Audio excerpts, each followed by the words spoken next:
Hello, YouTube. Just kidding. So I had an idea for a new style of, content I can put out there. I know I've been kind of starving the YouTube. I just haven't been focusing on it. I've been putting all my focus on Instagram, but that's been hard for me to even create like long form content for of late. It's much easier to write like a blog post on Insta than to actually edit a video, but that still takes more time than I have a lot with a family right now. So I thought as a way to bridge the gap, I'm going to just try to present some ideas that I have that I'm probably going to work into a written Instagram post at some point. But I'm just going to do like a one take, low effort YouTube video to get the information out there, maybe not in the most polished way. That'll give me at least some content for the people that are only watching on on YouTube rather, and a way to organize some thoughts and get some ideas put down that I can convey better on Instagram when I get the chance to actually write it down. So this first one is going to be a follow-up to a previous post I did on Instagram about why science is useless for strength training. And in that one I focused mostly on the reasons why the modern scientific establishment has a bunch of issues, and even findings that you get from scientific studies are very much in question just because of all the issues in science. But it occurred to me that there's kind of another angle of this, and I wanted to discuss that. So first, some background, where am I coming from to talk about science? I was in an experimental psychology master's program. I would have had a minor in neuroscience in college, but they added that the year I graduated, so it was too late for me to meet the prerequisites. But I studied a bunch of neuroscience as well as research psychology, and I really focused on the statistics. I was a statistics tutor, so basically the research methods, good to go on. And one thing that just occurred to me today while thinking of a different post was just how bullshit, frankly, it is for people to talk about building muscle, losing fat, things of that nature in terms of concepts they don't understand. Like if you're talking about something at the cellular level, you're talking about like a particular structure or something. A lot of these meatheads, some roided up guy who got on the science-based train because that was popular, he doesn't understand that thing, that microscopic cellular structure that he's talking about. He doesn't have like a real working understanding of it. He's just talking about it because some scientist says something about it. He doesn't understand it. The reader on T-Nation or wherever doesn't understand it. I mean, you might as well just be saying a wizard did it, speaking in terms of magic. And I mean, I can just say that, but I have some experience with that in the field of neuroscience. Like so much, I can say, from actual experience and training, so much of what you hear about neuroscience, like X is the X part of the brain. How often do you say, oh, this is the this part of the brain, right? So much of that is just what we call neurobabble in that field, meaning it's kind of nonsense, just, using brain parts as just so stories to, explain something. A lot of this neurobabble is based on fMRI imaging, and what that is, it's basically a way of scanning where blood flow is, where there's most blood flow in the brain when a certain thing is going on. So you have a person, you can wire a person up to this, they can be active, they can be thinking about things, doing things, etc. And you just measure where the brain is getting the most blood flow, right? I forget exactly what they're putting in there to track, but basically you're tracking something that correlates to blood flow, which supposedly correlates to that being the part of the brain that's responsible. But it always falls apart, because basically you're measuring a correlation of a correlation. I mean, you can get some nice pretty pictures, really cool Coast Guard helicopter, that's really sick. It's going to make it a little harder to understand, but I mean, I think it's adding something to the video. It's pretty cool, right? I think so. I don't know if you guys agree. Let me know in the comments if you want helicopters to interrupt videos or not, but I think it's pretty cool. Anyway, so, I mean, A, you're seeing a correlation of a correlation, but B, like, what does it actually mean in practice that there's blood flow to a particular part of the brain while it's doing this or that. I mean, is that the part that's actually responsible, or is it something that's like, inhibiting that thing? That's kind of, there's a lot that goes into it. And I mean, even when you get past all that, it doesn't really show what's actually going on. And what you find with all this stuff, in the psychological field, is that what ends up actually having a lot more practical relevance is just well applied psychology, just like rigorous, well conducted cognitive psychology, just studying the concepts that we're talking about. Like you want to focus on, learning decision making or something, just kind of like operationalize those concepts, spell those out into what you're going to be studying, and then just study how those work in the field. That's going to actually give you a lot more workable information than trying to figure out what the decision making part of the brain is. At the end of the day, you're probably going to see like what part of the brain is getting a lot of blood flow, and that's really not going to help you very much. And I mean, there's definitely some value in psychiatry. You get kind of the same thing with, the neurotransmitters that everybody focuses on. Oh, well, this is the X neurotransmitter. Well, no, it's like, it's got a ton of functions in the body that are not fully understood, and you're probably not just going to get a good outcome by focusing on just one molecule, right? That thing does a lot. We don't fully understand it.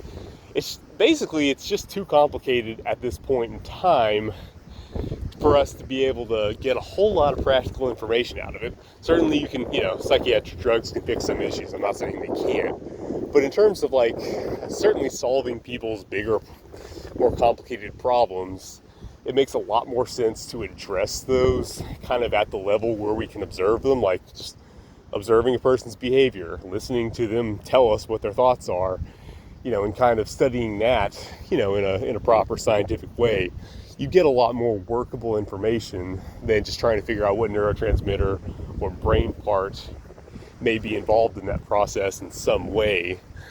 But what you see is, the neuroscience is kind of sexy. It's what it's very popular. I mean, you hear neurobabble and all the TED Talks and everything, and it's seen as the future because people, we correctly understand the brain is responsible for all our thoughts, feelings, etc. So you figure you can understand that, then you're going to get more information than just discussing them at a human level. But that's a level that's not fully understood, and may not be for quite some time. And frankly, even if it were to be understood, the complexity of it would be such that like actually understanding the brain processes, even if all that information was available, understanding the brain processes that actually go into a fairly simple human behavior would be too much for any one person to actually keep in mind at one time and actually make a reasonable decision based off of. So,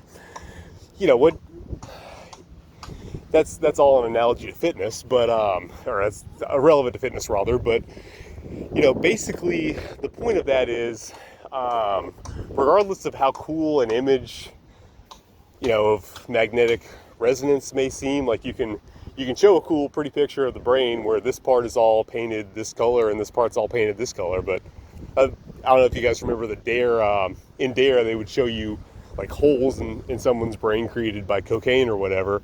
Well, no, those are just blood flow patterns, and you can color those whatever you want. So they colored the blood flow patterns black, and then they tried to tell us that was holes, right? So that's, I mean, these pretty pictures are really just not useful at all, and most of this neurobabble isn't useful.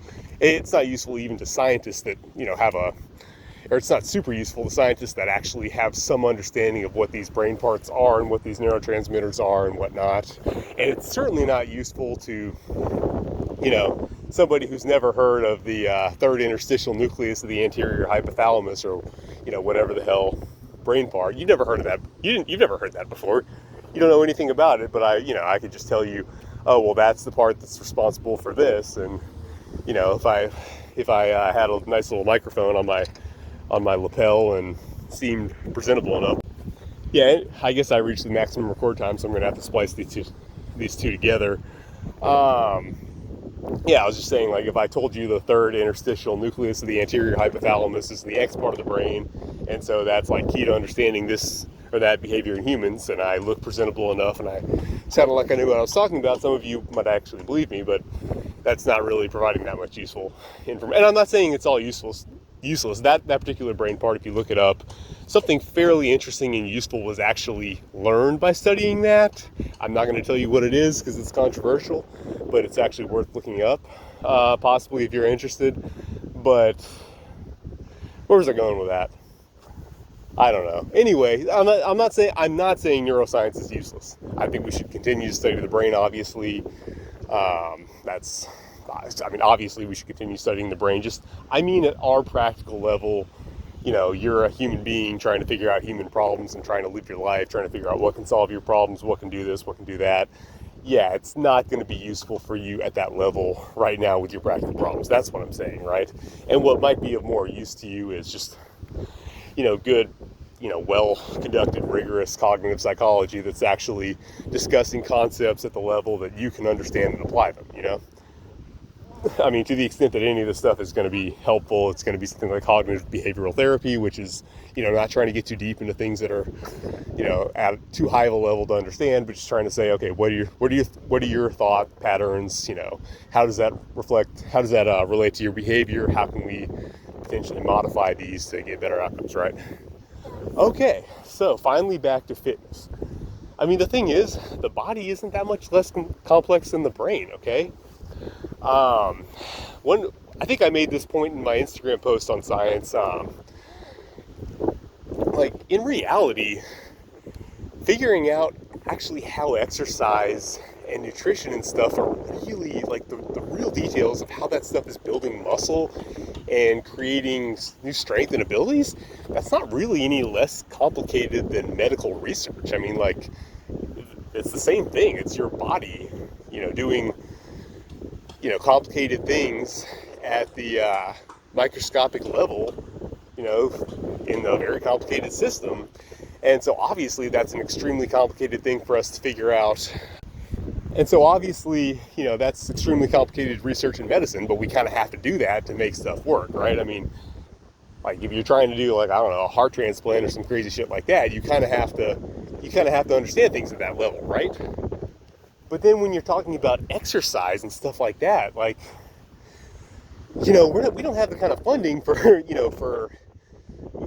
frankly, we shouldn't have the kind of funding for a how to grow your bicep study that you would for a heart transplant study. It's just, we already know how to do it.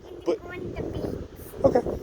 But in reality, the phenomenon we're studying when we're talking about, the body putting on muscle, it's not that much less complicated than a lot of these things that we're talking about in terms of medicine. It's just, it's the urgency to actually study it at that level of detail is not really there. The funding's not there, and frankly, it shouldn't be. Because, unlike taking out somebody's heart and replacing it with a new one, we pretty much know how to do the basics in terms of, building muscle, building particular capabilities, right? So to finally get back to my point in fitness, it's actually fairly simple. I discussed psychology because that's where I have the actual scientific experience, but basically, if you actually get into the nuts and bolts of how this stuff is working in terms of fitness, it's beyond your level, it's beyond my level. If I tell you about a particular cellular structure or something, I don't understand that thing. I'm bullshitting you. If you pretend like you understand, you nod your head when I tell you about it, you don't understand either, okay? You don't know what the hell mTOR is. I don't know what it is. Very few people actually understand what, that's just a random example. Very, very few of us, including a lot of the people that are talking about it, really understand what this thing is. We're bullshitting each other if we talk about it. And frankly, I don't think anyone really understands how this thing relates to what we're trying to get in a way that's practically reasonable. So I'm not saying that, mysticism is the best route to knowledge here. That's not what I'm saying. But what I'm saying is, trying to get at this stuff at a reductionist level is just excessively complicated and maybe prohibitively difficult for what we're trying to accomplish. I mean, you have to get into it at that level if you're trying to send men to the moon or something, but to build your biceps, it's not really worth it. And probably not feasible. So let's discuss what we're trying to do with fitness, with building muscle, losing fat. Let's discuss that stuff in terminology that all of us understand. None of us have to go Google search and look up, and just discuss it at the level that we understand it at, And yeah, it's going to be a little bit less precise. There's less possibility for completely understanding the entire process at a molecular level, but frankly, that wasn't a possibility at all. I mean, if you think about it, your brain can't hold enough information to understand how your muscles are being built in real time over the whole of your body, at a molecular level, all the processes involved. You can't keep all that in your head at one time anyway. So you're not going to understand it at that level in a way that you can actually take practical action on it anyway. So this is kind of part 2 of why we shouldn't focus so much on science, and why I think it's fully legitimate when someone tries to ask, do I have a study for that, to just ask how much you bench. Like, how much do you bench is information on a level that I can understand, you can understand, and we can make reasonable judgments based on. A lot of this molecular stuff, it's become very popular. If you want to say this is a good exercise for this. Oh, well, do you have EKG studies? Well, that's just like the fMRI. You're seeing pretty pictures, you're seeing correlations.